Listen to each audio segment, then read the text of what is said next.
Hey, it's your guy Tyrrell back with the interviews. In today's video, we're going to briefly analyze the main tactical themes in Arsenal's 2-0 win over West Ham. So in today's video, first we're going to focus on Arsenal and West Ham's pressing, then we'll shift to Arsenal's attacking shape, and lastly we'll focus on Arsenal in the wider areas. So when we break down the game and we do look at the board, we have both sides starting in a 4-2-3-1, and first we'll focus on the pressing. There were no real surprises in how Arsenal were looking to close down West Ham, and they did a very good job of limiting the service into Antonio. What we ended up seeing was that you had Lacazette and Odegaard stepping towards the center backs, with Odegaard in particular stepping towards Diop and looking to block off the passing lane into Rice. If that wasn't the case, they would take turns stepping towards the center back, so if Lacazette stepped to Dawson, Odegaard would be sitting on Rice, and vice versa. For the most part, if Odegaard stepped towards Diop, he'd be blocking off the passing lane into Rice. Martinelli and Saka would step towards Masuaku and Sofal, and what we ended up seeing was that Lanzini was often dropping off into a midfield zone, and that's where you'd see Thomas Partey stepping towards him, and Tomiyasu would be focusing on Fornals unless one of the center backs picked him up, while Xhaka would step into the path of Souček. There were times where you ended up seeing Lacazette and Odegaard stepping towards the center backs, and then you'd have Thomas Partey and Xhaka closing down Rice and Souček in the West Ham half. But for the most part, that was Arsenal's consistent press, unless they were dropping off into two deep banks of four, and that's where you would see Lacazette and Odegaard looking to sit ahead of Souček and Rice. But there were times where Rice was dropping off in between the center backs to get on the ball so that the fullbacks could push forward, and from there, Odegaard and Lacazette would take turns ensuring that West Ham couldn't maximize a 3v2 advantage by having one of Lacazette or Odegaard sitting on Rice. There were times where Odegaard did have to step towards Diop, and that's where you would see Lacazette's dropping off on Rice.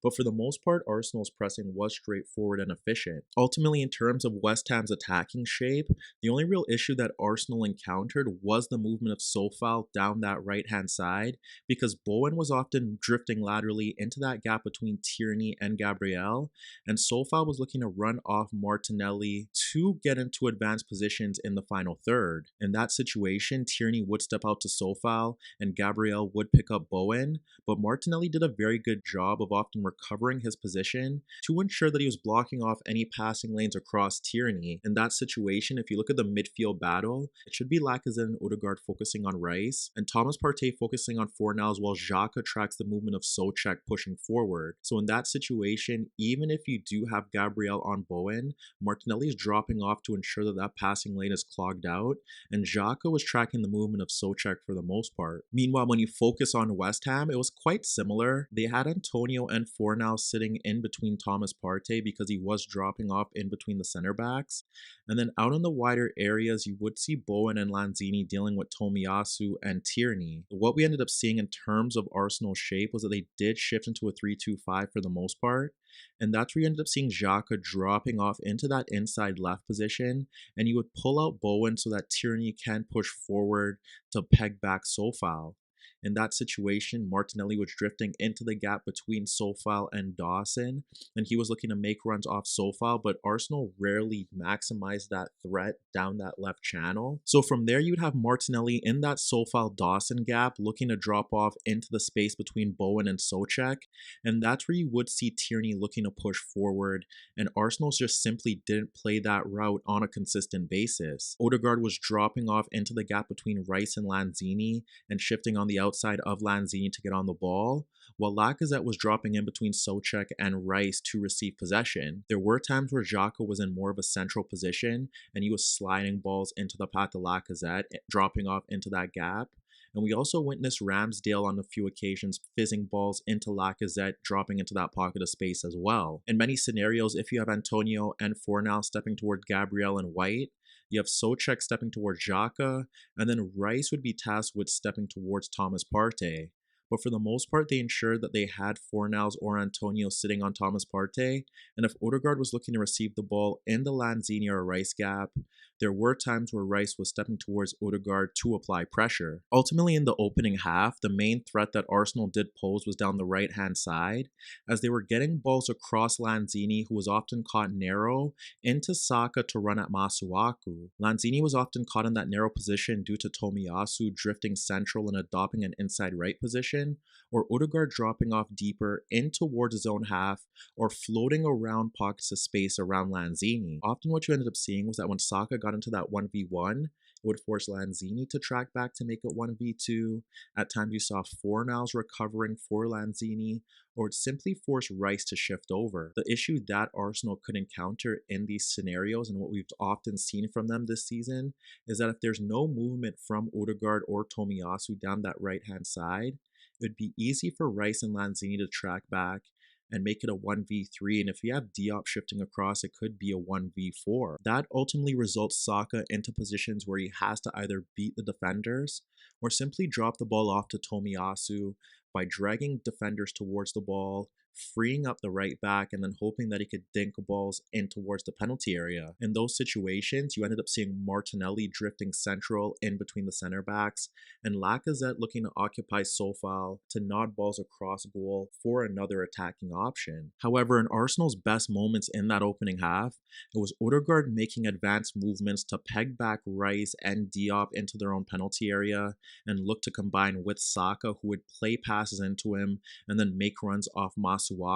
In this example, we witnessed Saka receiving the ball from Lacazette, dragging away Masuaku and Lanzini, and you have Fornals dropping off on Tomiyasu and Odegaard occupying Rice. As that play develops, Saka carries the ball towards goal, and he drags 4 West Ham defenders with him, and you could see that Odegaard's free at the edge of the box. Saka ends up scoring the ball between Fornals and Rice for Odegaard, and he continues to make a run off Masuaku and Rice's shoulder, and Odegaard's aware of the movement and slides the ball across Rice for Saka in right half space, and when Saka receives the ball, now he could pull it across the center backs for an unmarked Xhaka making a run into the penalty area, but Xhaka looks to receive the ball on his stronger left foot, so he lets it roll across his body, and that's how Dawson's able to block it. Here we see White carrying the ball ahead of Fornals, blocking off the passing lane into Thomas Partey, and sliding the ball across Lanzini into the path of Saka to place him in a 1v1 once again. When Saka receives the ball, you can see that Odegaard's making a run beyond Rice, and now Lanzini has to track back to cover that space to make it a 1v2 with Masuaku. As Saka carries the ball towards Masuaku, Lanzini does look to get across, but Saka dribbles between both West Ham players, and you could see that Diop and Rice are looking to shift across for cover. Odegaard's free at the edge of the box, and Saka squares the ball in towards his path and continues his run beyond Masuaku